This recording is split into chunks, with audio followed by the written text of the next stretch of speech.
Mesdames et messieurs, bonjour, bienvenue à ce nouveau numéro de l'émission Micro pour tous. Je risque de vous retrouver aujourd'hui dans le cadre de cette émission. Merci de suivre Congobèse ainsi que notre émission. Merci pour vos appels, encouragements et autres. Voilà, comme vous le savez, dans cette émission, nous avons la capacité de recevoir tout le monde. Une émission qui n'a pas de barrière sur qui que ce soit. Nous parlons politique, nous parlons sur la musique profane et la musique chrétienne, ainsi bien d'autres. Voilà, aujourd'hui, nous allons parler de la RDC face aux droits de l'homme. Maître Georges Kampiamba de l'Arcage va nous en parler. Bonjour, maître. Bonjour madame, Comment bonjour à tous allez-vous? les téléspectateurs. Merci beaucoup. C'est pour nous un plaisir de vous recevoir aujourd'hui à cette émission Micro pour tous. Merci. Voilà, et nous sommes vraiment contents de vous recevoir. Comment allez-vous, maître Je Georges? vais bien par la grâce de Dieu. Alors, maître Georges, vous êtes président de la CAGE. Nous avons trouvé bien de vous recevoir aujourd'hui dans cette émission pour parler de la RDC face aux droits de l'homme. On va essayer de passer des moments ensemble et j'espère bien que ça sera bien. Okay. Comment se passe à la CAGE? Comment vous allez? Comment l'activité à la CAGE? Non, ça va. La cage fonctionne normalement.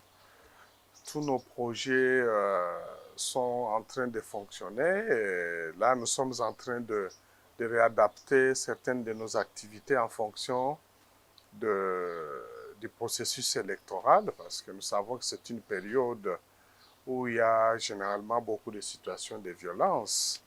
Et nous devons être en mesure d'avoir une présence accrue sur terrain dans plusieurs territoires, dans les villes, pour surveiller l'exercice des libertés publiques, surveiller les comportements des agents de l'ordre, mais aussi surveiller les comportements de membres de partis, regroupements politiques, que ce soit ceux qui sont au pouvoir, comme ceux qui sont dans l'opposition, et de temps en temps alerter les uns et les autres sur des faits ou des comportements qui risqueraient de compromettre la bonne marche vers la consolidation de notre état de droit démocratique.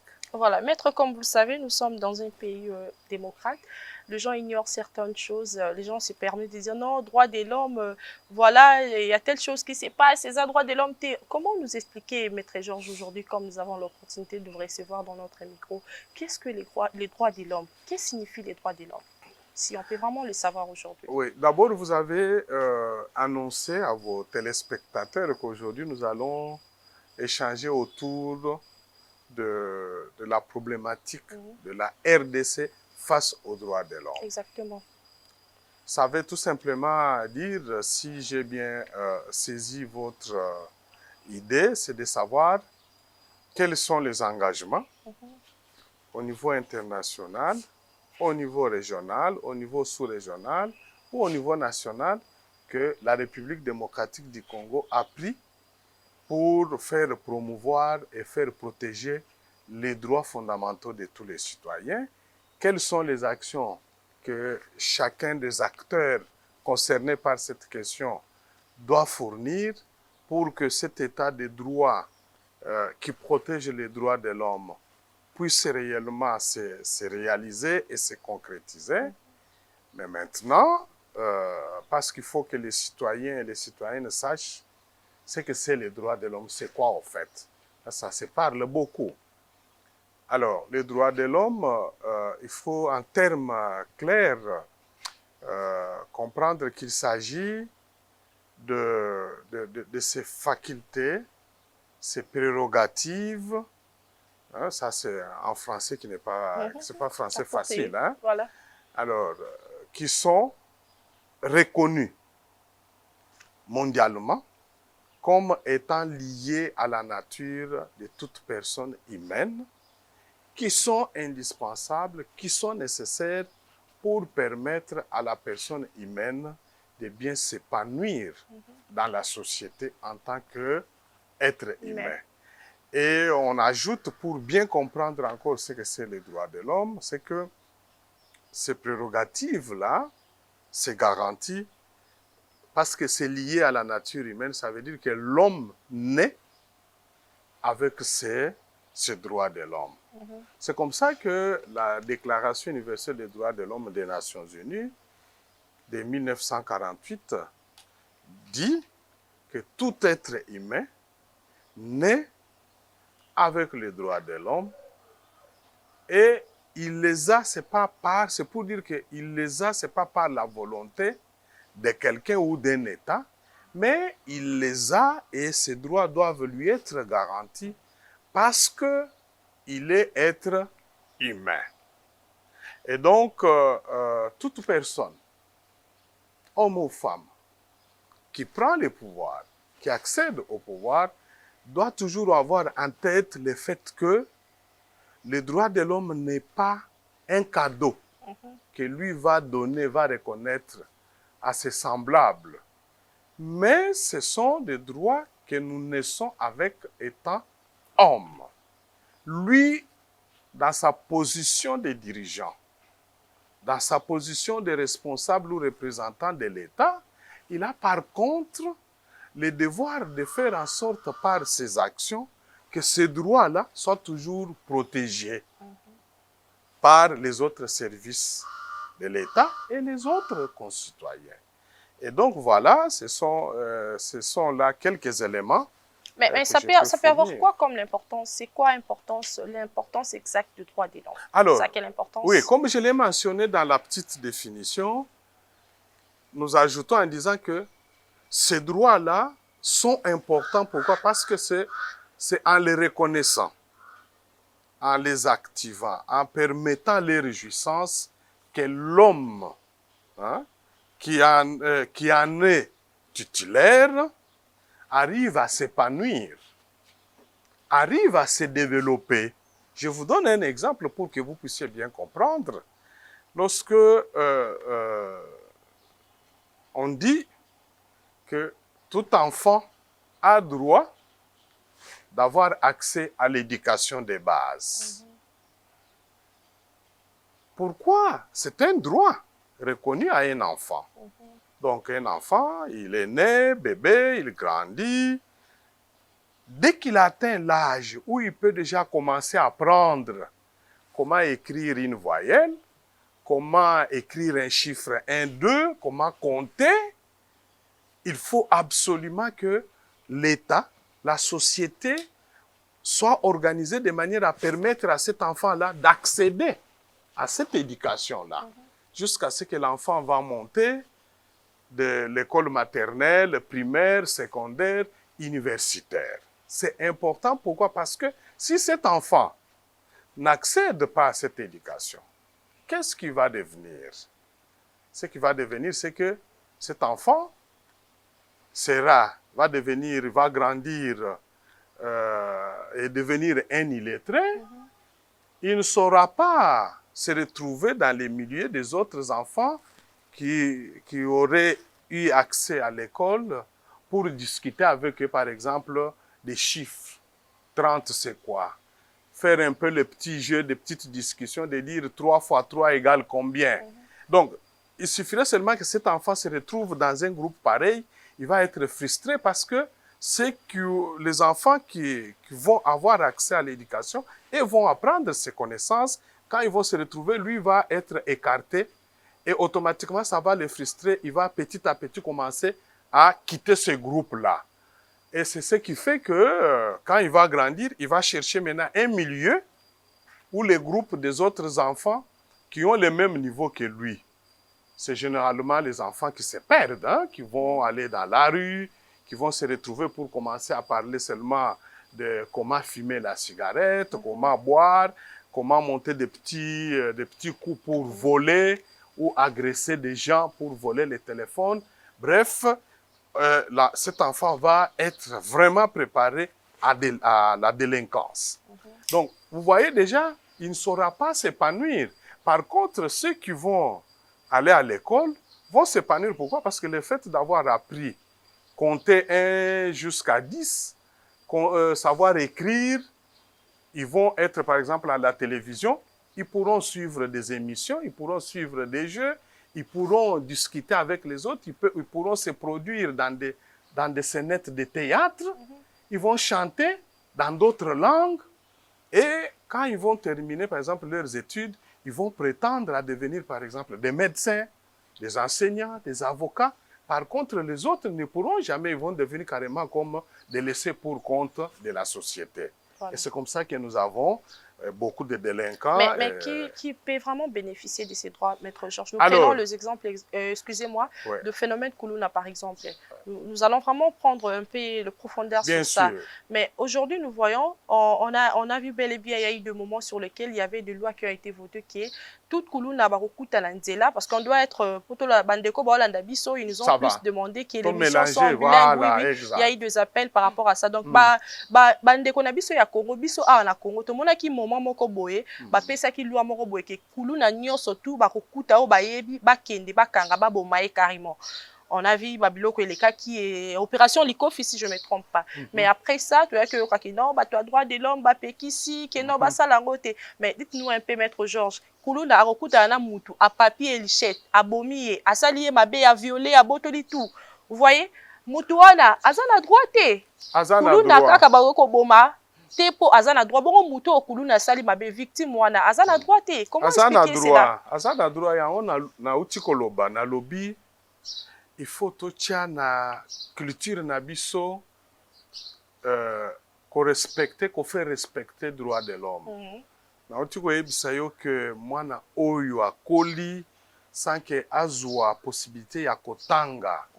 Aozala na ko rencontrer bakokoso ebele dans le parcours na ye.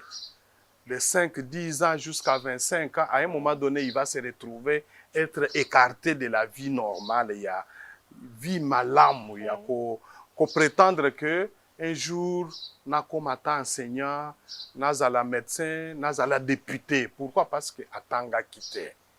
Problème, phénomène ya Koulouna, c'est un phénomène qui doit nous interpeller, nous tous, toute la société. Exactement. En commençant par l'État, pour dire, mais comment tu as commis à ce niveau-là, avoir aujourd'hui, on parle de 30 000 Koulouna dans une ville de Kinshasa. Parce que les Koulouna, ce sont des enfants qui sont devenus un peu de délinquants, c'est-à-dire, la plupart, ceux qui ont talibango, ils allient la majorité, en tout cas, si pas la majorité, ils allient bana oyo, bazwaki chance ya kotanga te, ou bien kozwa entretien familial comme il se doit te. Donc, soki mwana abotami société sengeli to bongisa tozala prudent pour que o bana nyonso baza ko botama baza déjà à l'âge ya scolarité, il faut bakende na classe. C'est pour cela que la cage biso to betaki maboko pour la gratuité de l'enseignement.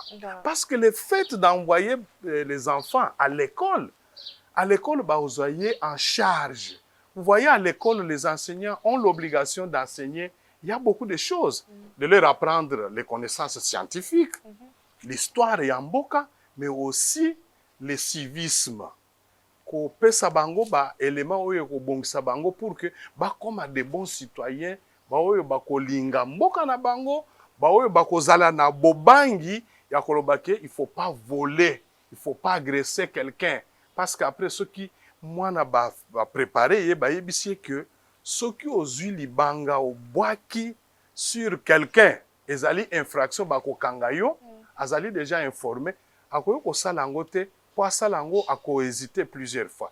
Mais si déjà tout son parcours, il n'a jamais été informé de ça, pour lui prendre une pierre jetée sur quelqu'un, même sur un policier, c'est normal, parce qu'il vit dans la rue que de ça.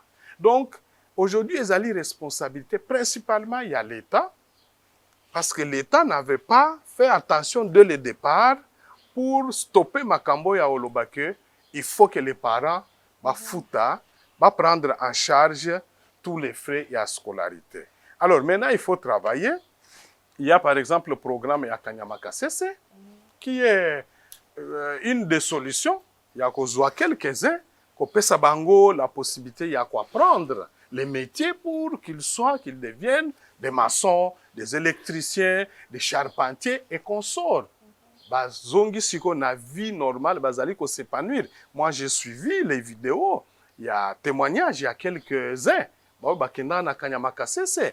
Quelqu'un d'entre eux a dit par exemple que voilà, le fait d'avoir été formé na Kanyama Kasese, na Yokoli, na eu certificat, engagé ngai l'État, engagé ngai maintenant j'ai un salaire, na otipe kobala. Je vais fonder maintenant ma vie. C'est ça l'épanouissement dont nous parlons. Donc, le fait ya kozwa bango otia bango na formation, l'État accomplir l'une des obligations ya kopesa bango droit d'apprendre pour devenir des gens épanouis. Mais kokanga bango koboma wana eza malamu te. Parce que nous avons d'autres alternatives, solutions. Netio bazo sala na Kanyama Kasese, mais il faut les multiplier. Loi essaie de prévoir déjà ya kozwa bana wana bao bazana nzela. Ça c'est normal, ça c'est la responsabilité à l'État. On ne peut pas avoir des enfants en train de faire la mendicité professionnelle dans nzela. Tout le monde a bango sur boulevard, sur beaucoup de... L'État a l'obligation ya ko kanga bango, soit ko retourner bango na ba famille na bango, ou bien ko tia bango à la disposition des familles d'accueil, ba oyo bako travailler en partenariat na l'État, ba bako zwa moi lisungi à l'État pour que ba entretenir bana na balongwa na zela parce que c'est pas là leur place.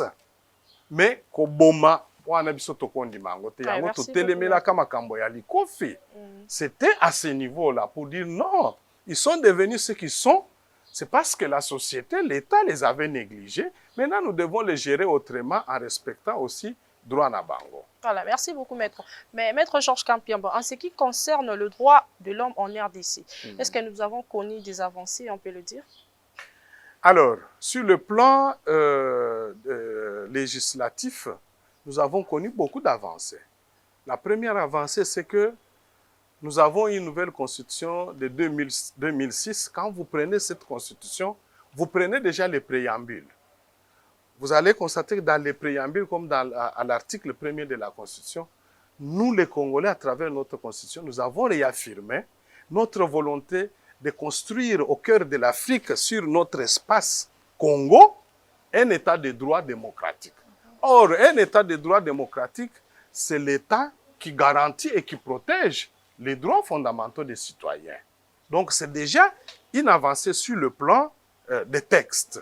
Il y a d'autres textes comme ça. On a adopté la Convention pour la protection de l'enfant. Beaucoup d'autres textes, la RDC a ratifié. Nous avons adhéré au statut, ratifié les statuts de la Cour pénale internationale pour prévenir l'impunité des crimes graves. Bref, beaucoup de choses comme ça. Mais il y a un problème. Il y a quand même un problème en ce qui concerne la mise en application. Là, le grand problème, l'obstacle auquel le pays fait face aujourd'hui, de par l'analyse de la CAJ, nous le disons chaque jour à plusieurs acteurs, c'est la faiblesse de notre justice. La faiblesse de notre justice est due au fait que, premièrement, la justice étant l'un des trois pouvoirs de l'État, les gouvernements ne lui accordent pas la même place qu'il faut comme le gouvernement le fait pour d'autres pouvoirs. En ce que, jusqu'à ce jour, le pouvoir judiciaire ne reçoit pas une dotation financière, c'est-à-dire une somme d'argent telle que la Constitution a prévu, devant permettre au Conseil supérieur de la magistrature, avec les autres organes qui gèrent le pouvoir judiciaire, d'organiser à la fois leur fonctionnement, c'est-à-dire donner les frais de fonctionnement, de faire face aux coûts de mutation, pour que quand un magistrat doit être mité, on paye pour lui à la fois les billets, les membres de sa famille, l'installation. Et c'est toujours dans cette dotation que le pouvoir judiciaire fait face, par exemple, au problème des soins médicaux. Je peux vous dire que la CAJ, nous sommes intervenus pour beaucoup de magistrats, dont le dernier cas, c'était l'année passée, un magistrat qui est décédé. Le corps a été même confisqué dans l'une des formations médicales de la place. Pourquoi? Parce que sa famille n'était pas en mesure de payer. Tout ça, c'est dû à quoi? Dû au fait que le gouvernement, jusqu'à ce jour, a mis en place un mauvais système, ne respecte pas la Constitution. Et à ça, nous accusons aussi le Parlement. Parce que la loi budgétaire est votée par le Parlement, ça doit s'organiser déjà au niveau du Parlement de manière à ce qu'on dégage ce qu'il y a comme dotation financière du pouvoir judiciaire. Ça, c'est constitutionnel. Quand on ne le fait pas, on affaiblit le fonctionnement de la justice. C'est ce qui fait que quand vous allez dans des cours et tribunaux, vous allez voir que ce sont les justiciables qui se prennent en charge. Il faut que ce phénomène cesse. Nous espérons. Deuxième chose, c'est qu'en ce qui concerne les magistrats eux-mêmes, il y en a peu aujourd'hui qui considèrent que l'indépendance qui leur est reconnue par la Constitution doit s'appliquer. Il y en a la majorité qui ne souhaitent même pas qu'ils soient indépendants. Pourquoi? Parce qu'ils en trouvent leur compte. Ils trouvent leur compte comment? Plus ils organisent la situation de dépendance au pouvoir et aux autres pouvoirs, aux personnes qui sont financièrement, économiquement fortes, ce sont eux qui tirent les profits. C'est comme ça que la CAJ, nous avons déjà dénoncé, nous continuons à dénoncer le fait que, en ce qui concerne par exemple la lutte contre la corruption, le détournement des deniers publics, lutte contre le blanchiment des capitaux, les magistrats ne font pas ce qu'il faut faire. Vous avez constaté depuis 2021 à ce jour, la plupart des dossiers de corruption, de détournement des deniers publics, se sont conclus généralement toujours par, soit c'est l'acquittement, et l'acquittement là, c'est principalement, ce que nous, la CAJ, nous avons, c'est principalement au niveau de la Cour de cassation, qui est devenue championne en matière d'acquittement dans des dossiers qui concernent le détournement des deniers publics ou le blanchiment des capitaux. C'est anormal. Anormal. Des gens condamnés principalement par soit les tribunaux de grande instance, ils vont au niveau de la Cour d'appel, on confirme, mais quand ils vont au niveau de la Cour de cassation, de manière miraculeuse, ils sont toujours acquittés. On va nous parler de X, Y, mais nous nous connaissons. Techniquement, ils ne peuvent pas nous convaincre. Nous savons sur quoi ces gens planchent généralement pour trouver des voies de sortie et raccorder la liberté à ces gens-là. C'est quoi la vérité? C'est-à-dire les personnes qui corrompent, les personnes qui détournent, qui commettent les actes de blanchiment, comme ils ont des moyens, ils utilisent ces moyens-là maintenant pour corrompre tous ceux qui semblent être sur leur chemin pour les stopper. Et ça affaiblit l'état des droits.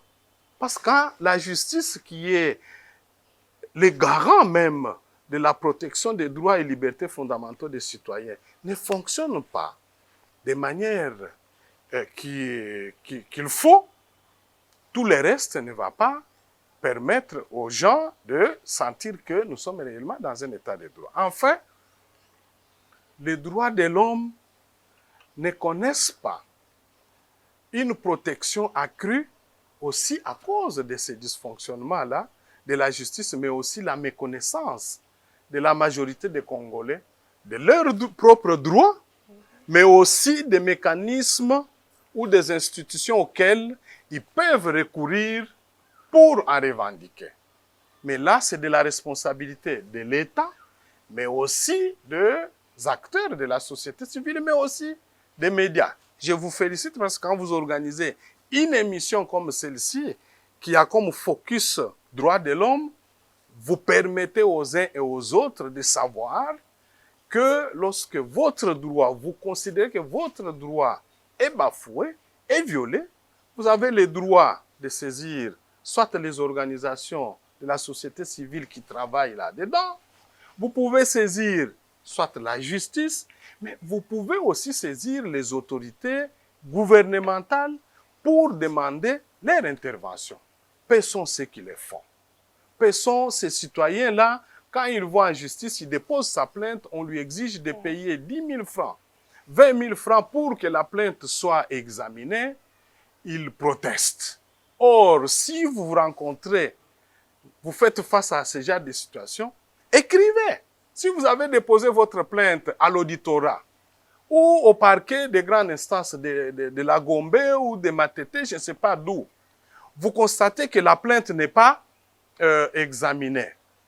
Vous constatez que le secrétariat bloque parce qu'on vous a demandé 10 000 francs, 20 000 francs, vous n'avez pas donné. Mais recourez aux organisations de la société civile. Expliquez-leur, elles vont se mobiliser. Ou vous-même écrivez au procureur.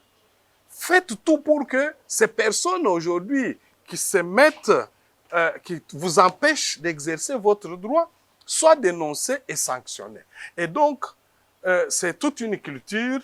Il faut que nous continuions à sensibiliser, à faire prendre conscience à nos compatriotes que les droits de l'homme, les droits n'est droit que lorsqu'on les connaît d'abord et on sait les revendiquer. D'abord, l'exercer, mais aussi les revendiquer et les protéger. Nous devons savoir protéger nos propres droits. Voilà. Merci beaucoup, Maître Georges Kapiamba. Nous continuons. Alors, Maître Georges, quelle lecture faites-vous du dernier bavure qu'il a eu à voir lors de la marche entre l'opposition et l'UDPS? Nous avons condamné. Nous avons condamné les recours à un usage disproportionné de la force, principalement en ce qui concerne deux cas, les cas de l'enfant mineur, même si nous regrettons aussi le fait qu'au fil du temps, les images que les médias ont pu diffuser ou les autres personnes ont démontré que cet enfant, dont sa place est soit à l'école ou en famille, ou dans un endroit où il pouvait être en train de jouer, par exemple à la balle ou à d'autres jeux avec ses amis, cet enfant s'est retrouvé dans un champ de preuve de force entre les acteurs politiques. C'est anormal. D'abord, nous condamnons cette présence de cet enfant. Cet enfant ne devait pas être là-bas. Les lois de notre pays interdisent d'ailleurs formellement le fait d'incorporer ou de rallier les enfants à une manifestation, à une activité politique. On ne doit pas les amener là-bas. Deuxièmement, nous avons condamné le fait que l'autorité politico-administrative est en violation de la circulaire du ministre de l'Intérieur numéro 002 de 2006 portant modalité d'exercice des manifestations et réunions publiques ait organisé les mêmes jours autorisés ou ait pris acte sur l'autorisation de 3 activités dans une même ville, sans s'aviser qu'il pouvait y avoir une éventualité d'affrontement ou des affrontements.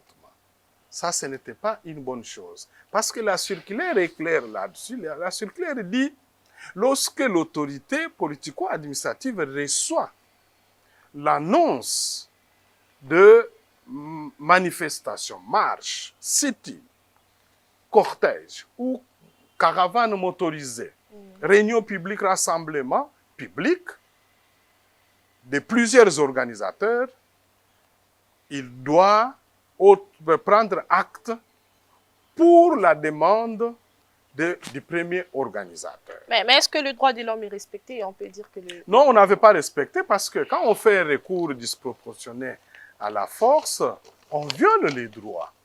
En matière du rétablissement ou de maintien de l'ordre, la République démocratique du Congo a adhéré à un certain nombre de règles des Nations Unies.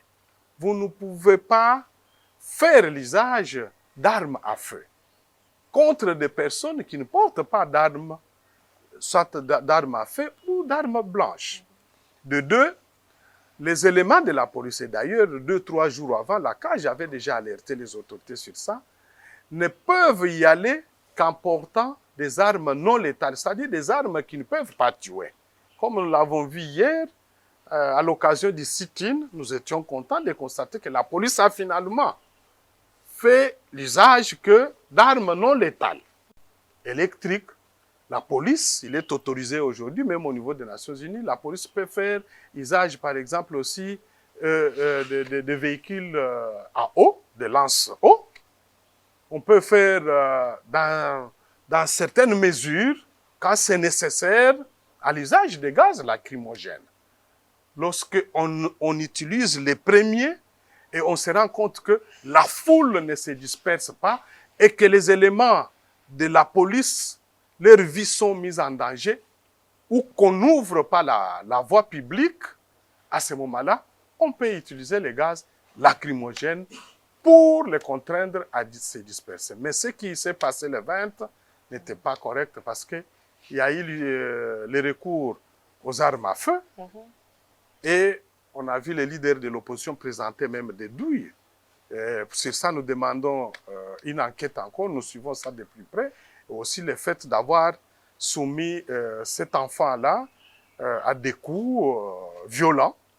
Et un autre monsieur qui a été pourchassé à l'intérieur même d'un quartier, sur une avenue, au milieu de plusieurs policiers, avec d'autres personnes en civil, ils se sont mis à les tabasser sérieusement.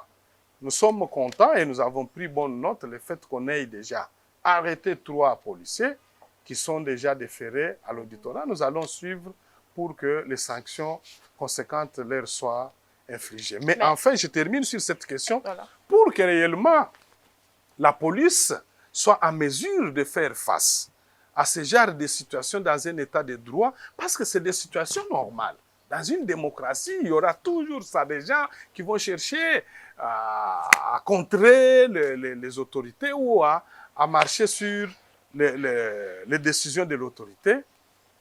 Le gouvernement doit investir dans l'acquisition d'armes non létales et les mettre à la disposition de nos forces de maintien de l'ordre. Ça ne suffit pas d'acheter l'équipement et les redonner, mais il faut aussi les former. Les former sur les règles qui gouvernent les droits de l'homme, la protection, les former sur la procédure à suivre pour, par exemple, faire l'usage des matraques électriques, à quelles sont les parties du corps où il faut donner des coups pour éviter que ça puisse provoquer un dommage irréparable. Donc tout ça, ça doit être enseigné aux policiers de sorte que quand ils ont maintenant ces outils, qu'ils les utilisent de manière tout simplement à affaiblir la capacité de résistance des manifestants ou des personnes sans que ça puisse entraîner des dommages irréparables contre l'un d'entre eux. Voilà, merci Maître Donc, Georges. formation, équipement, formation. Sans cela, et puis quand on les envoie, avant de les envoyer, il faut d'abord vous assurer qu'ils ont mangé. Ah, c'est important. Okay. Oui, parce qu'il ne faut pas des policiers qui n'ont pas mangé, vous les envoyez là-bas, psychologiquement, ils ne sont pas bien préparés. Ils doivent être nourris, ils doivent être bien payés pour leur permettre, quand ils savent qu'ils vont aller dans une opération, du paye, voilà. Oui, obligatoirement, ils doivent avoir leur petit déjeuner, ils doivent avoir les repas, pour que ce soit des messieurs qui réfléchissent convenablement. Mais quand vous envoyez des gens qui ont déjà des multitudes de problèmes à la maison, qui ne savent pas résoudre, ils vont penser aller se décharger sur les paisibles citoyens avec la colère et tout ça, voilà. Ok, c'est des charges sur la population. Alors, Maître Georges, quels sont les mécanismes de l'RDC qui sont chargés de protéger les droits de l'homme? Alors, nous avons des mécanismes d'abord étatiques. En ce qui concerne les mécanismes étatiques, nous avons les premiers qu'il faut mentionner. Nous avons la Commission nationale des droits de l'homme. Nous avons le CESAC. Le CESAC est un des mécanismes qui a en charge aussi la protection des droits liés à l'exercice de la profession des journalistes et de tous les professionnels des médias. Nous avons, en dehors de ces deux, s'ajoutent maintenant les cours et tribunaux. Donc la justice. Ce sont là du côté du gouvernement. Donc côté étatique, les mécanismes qu'il faut mentionner. Mais en dehors des acteurs étatiques, nous avons maintenant des mécanismes non étatiques qui sont organisés, qui sont les fêtes des citoyens, des hommes et des femmes. Ce sont les organisations de défense des droits de l'homme de la société civile, qui concourent aussi à ce même travail parce qu'elles collaborent à la fois avec la Commission nationale des droits de l'homme, avec CESAC et avec les cours et tribunaux pour que les droits fondamentaux des citoyens soient non seulement connus, mais soient aussi protégés et que quand il y a des victimes, que ces violations soient constatées et que les victimes soient au moins indemnisées. Voilà. En ce qui concerne la bavure lors de la marche, nous avons dit à qui revient la responsabilité? À l'État congolais. Comment expliquer Tous cela? les actes, tout ce qu'il y a comme bavure commise par les policiers, parce que les policiers sont au service de l'État congolais, c'est l'État congolais qui est responsable civilement. Mais pénalement, ce sont les individus eux-mêmes. Comme les 3 policiers qui s'étaient distingués dans des coups irréfléchis contre notamment cet enfant, ils vont répondre eux-mêmes parce que ils sont censés avoir été formés au centre d'instruction qu'on appelle CI, où ils savent qu'un enfant ne peut pas recevoir ce genre de coups. Voilà. Un enfant, dans un contexte de rétablissement de l'ordre public, doit être par contre pris isolé, protégé, amené ailleurs que lui administrer ce genre de coups. Bon, je crois qu'ils vont essayer de se justifier, qu'il a lancé aussi des pierres, mais vous savez que ils ont appris beaucoup de techniques pour savoir comment, à un moment donné, isoler ce genre de personnes vulnérables. Un enfant, c'est une personne vulnérable. Vous voyez, lorsque il y a des leaders de l'opposition, constatés souvent quand ils veulent les extraire de la foule pour les conduire chez eux, ils utilisent souvent des techniques qui leur permettent à un moment donné de les isoler de l'autre masse et puis on les prend, on les met dans les véhicules, on les conduit. Donc c'est une protection spéciale qui doit être au moins, qui doit faire l'objet de leur formation pour qu'ils sachent que dans une manifestation, s'il y a des enfants, même s'il y a des adultes, mais qui sont des personnes vivant avec handicap, il faut savoir les isoler des autres manifestants parce que c'est des personnes vulnérables. Maître Georges, opposant Bazako dénoncer l'instauration d'un régime dictatorial sous Félix Tshisekedi. Alors, Bino Batouya, droit de l'homme, est-ce que, Bozo, ça la comparaison entre 2 régimes, y a-t-il une différence sur le plan liberté, injustice et autres? Comment expliquer cela? Alors, boyebi ke biso tozali ba indépendant. Donc biso akaji tozali organisation politique te, to parti politique te qui se bat pour conquérir et puis exercer le pouvoir. Donc ba avi na biso toza ko pesa yango de manière indépendante, sans aucune influence. Et donc nous prenons acte de position, il y a leader, il y a opposition par rapport il y a Oyouti Koloba. Tozali ko sala enquête nabiso sur plusieurs aspects pour nous assurer, vérifier si ba propos na bango ezali vérifiable ou non. Donc à ce jour, nous ne pouvons pas donner un avis sur ça. Et comment évaluez-vous la démocratie sous Félix Tshisekedi? Alors, la démocratie doit être évaluée par rapport à un certain nombre de choses. Notamment, il faut ce qu'on appelle le pluralisme politique, des partis politiques. Mais même s'il y a le pluralisme, il faudrait que les partis se créent sans beaucoup d'entraves. Des organisations de la société civile.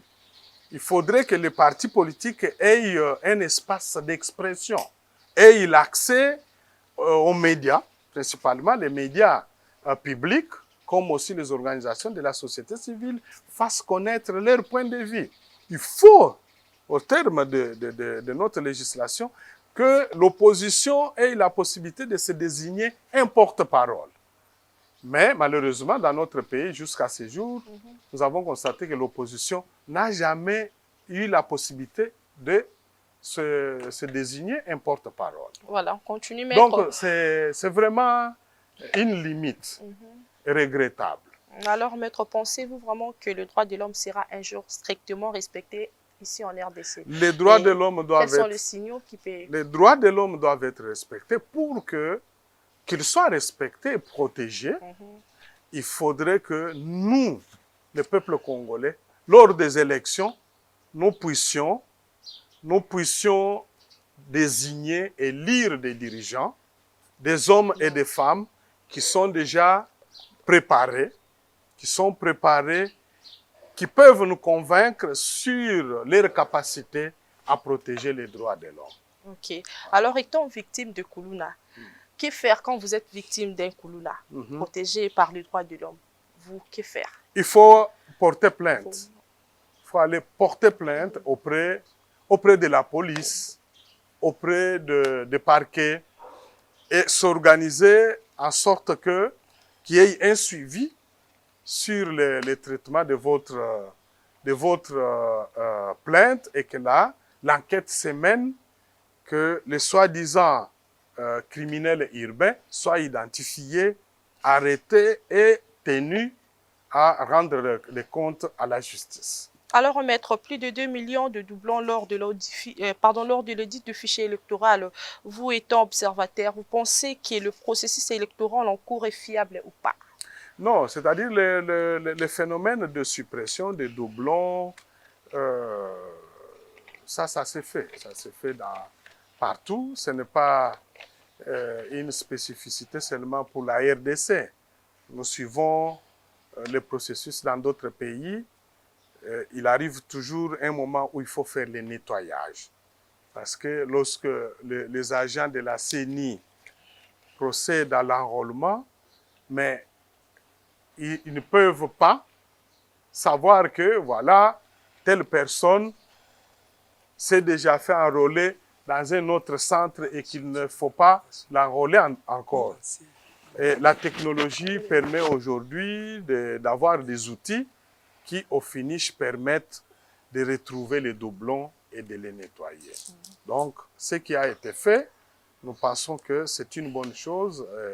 Nous félicitons la CENI d'avoir réalisé ce processus-là avec les experts, avec les groupes d'experts nationaux et internationaux. Pour le reste, comme nous disons, il faut que les gens comprennent que les organisations de la société civile ne sont pas acteurs directs dans la conquête des pouvoirs. Nous, notre travail, c'est de veiller à ce que les lois de la République soient respectées, les instruments juridiques internationaux soient respectés, appliqués au processus, et que le processus lui-même soit d'abord transparent, qu'il soit équitable, qu'il soit démocratique, et puis inclusif. Il ne faut pas qu'il y ait une exclusion fondée sur des raisons qui ne sont pas prévues par la loi. Alors, maître, nous avons suivi le discours de M. Mike Moukeba et Daniel Sapfou. Je ne sais pas votre réaction par rapport à ces discours. Nous le disons chaque fois, à l'occasion du 10e anniversaire de la CAGE, nous avions invité les responsables des médias et des organisations de la société civile. L'allocution que j'avais lue à cette occasion avait porté principalement sur notre responsabilité en tant qu'acteur, en tant que leader d'opinion, mais aussi la responsabilité de professionnels des médias en tant que personnes, hommes et femmes, qui recherchent les informations, qui les traitent, qui les divulguent, qui les diffusent. Nous avons rappelé que, certes, dans un état de droit démocratique, la liberté de la presse est un des droits fondamentaux, mais nous avons ajouté en disant que cette liberté doit s'exercer toujours avec responsabilité, ça veut dire en respectant sa déontologie, en respectant les lois et les bonnes mœurs. Et donc, vous êtes professionnel des médias, vous êtes acteur politique, acteur social, vous devez savoir que dans l'exercice de votre liberté, vous ne devez pas l'exercer avec irresponsabilité, c'est-à-dire notamment en incitant des gens à la violence, en incitant des gens à la haine tribale ou ethnique ou raciste, ou en poussant des communautés à s'affronter. Nous devons avoir des messages, des propos, des déclarations qui doivent concourir à solidifier les vivre ensemble. La cohabitation pacifique des hommes et des femmes, des tribus, des communautés, membres de différentes communautés qui sont en République démocratique du Congo. Nous sommes à plus ou moins 450 tribus selon l'historien Ndayouel dans son ouvrage sur l'histoire du Congo. Mais imaginez-vous si chaque fois, il doit y avoir des gens aujourd'hui qui font l'usage abusif des réseaux sociaux ou des médias pour inciter les uns contre les autres à s'affronter. Nous allons plonger notre pays dans des violences, dans une guerre civile. Et donc, j'en appelle encore une fois à la responsabilité des uns et des autres. Journalistes, professionnels, bref, professionnels des médias, leaders d'opinion, leaders sociaux que nous sommes, responsables des partis politiques, de prendre conscience du fait que on ne fait pas la politique, on n'exerce pas sa liberté pour mettre du feu à la maison RDC. Voilà, puisque nous sommes en train de citer, maître, je ne sais pas, votre avis par rapport aux déplacés de guerre à l'Est de la RDC qui vivent dans des conditions un peu difficiles, très insupportables et sans aide humanitaire. Votre avis, je ne sais pas quel message nous y travaillons, nous travaillons beaucoup avec les ministères des Affaires sociales. Nous suivons de plus près tous les efforts qui sont déployés et nous ne cessons de marteler, de presser les gouvernements, même le Premier ministre, nous lui avons déjà écrit plusieurs fois, mais nous faisons aussi les plaidoyers auprès de la communauté internationale parce que nous savons que notre pays n'a pas suffisamment de moyens. Il faut que la solidarité internationale puisse quand même jouer et nous continuons à faire ce que nous pouvons quand j'ai l'occasion ou les autres membres ont l'occasion de participer à des rencontres avec des représentants, des diplomates, des représentants des institutions internationales. Nous ne manquons jamais d'insister pour que la communauté internationale se mobilise autant pour les déplacés internes, principalement de la guerre que le Rwanda mène contre la RDC sous le label de terroristes du M23, parce que ces populations ont droit à jouir aussi de la solidarité internationale. La solidarité internationale aujourd'hui, surtout en ce qui concerne la fourniture en assistance humanitaire, fait partie des droits de l'homme. Donc, les personnes qui sont en détresse ont le droit de recevoir les secours, l'assistance de toutes sortes de la part des autres concitoyens, mais aussi des pays, principalement membres des Nations Unies. Nous remercions en passant, nous félicitons beaucoup d'autres États qui ont agi. Vous avez vu que l'Union européenne a mobilisé, a créé un pont humanitaire pour apporter un soutien à nos compatriotes. Il y a eu, je crois, l'Arabie Saoudite, les pays comme Qatar, et beaucoup de pays comme ça s'étaient mobilisés. Je crois aussi les États-Unis. Bref, nous continuons à les pousser à ce qu'ils ne puissent pas oublier la situation de ses compatriotes, parce qu'aujourd'hui, il s'ajoute aussi la situation au Soudan, qui risquerait de faire bypasser la nôtre. Parce qu'à ce moment-là, les gens ont toujours tendance à aller là où il y a encore une sorte d'actualité. C'est à nous, vous les médias et nous, de continuer à parler pour ces gens-là, parce que c'est vous et nous qui devons nous comporter comme des porteurs de leur voix, parce que ce sont des sans-voix. Ces déplacés-là qui sont à Mugunga, qui sont à Niragongo, etc., à Goma et ailleurs, ne peuvent pas avoir accès aux médias pour faire entendre leur voix. Mais c'est à nous, c'est à vous, à nous de le faire. Et comme vous soulevez la question, je crois que tous ces acteurs nous entendent aussi pour qu'ils ajoutent encore leur aide, qu'ils n'abandonnent pas nos compatriotes. Voilà, merci beaucoup, Maître Georges. Nous sommes vraiment à terme de notre émission aujourd'hui. Je ne sais pas votre message à la population congolaise et aux personnes qui ont vraiment de l'estime pour la CAJ. Je commence par les derniers, ceux qui soutiennent l'action de la CAJ, qui nous envoient des messages d'encouragement. Mais aussi ceux qui nous critiquent. Je reçois beaucoup. Nous recevons beaucoup. Que ce soit sur notre site web, des commentaires. Des commentaires m'envoyés personnellement. dans les réseaux sociaux, nous lisons tout ce que vous écrivez. Mais quand vous le faites de manière à construire, nous vous applaudissons.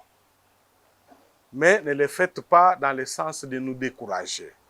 Parce que lorsque vous voulez tout le temps comparer ce que nous faisions hier à ce que nous faisons aujourd'hui, sans vous approcher de nous pour connaître les éléments, les contours de notre approche, vous ne vous rendez pas un bon service. Mais nous restons toujours attentifs et nous prenons de temps en temps des dispositions pour que des corrections soient faites par rapport, en tenant compte aussi de vos critiques constructives. Pour ceux qui nous encouragent de plusieurs manières, nous vous remercions. Nous demandons aux Congolaises et aux Congolais de se mobiliser au sein du mouvement national des droits de l'homme. Parce que la défense, la promotion et la défense des droits de l'homme doit être considérée comme une cause nationale. Il faut connaître ses droits, il faut connaître aussi les moyens pour défendre ses droits. S'il y a eu des pays qui se sont développés, c'est plus les pays où les hommes et les femmes se sont intéressés, se sont conscientisés par rapport à leurs droits et ont appris à défendre leurs droits par les voies des droits.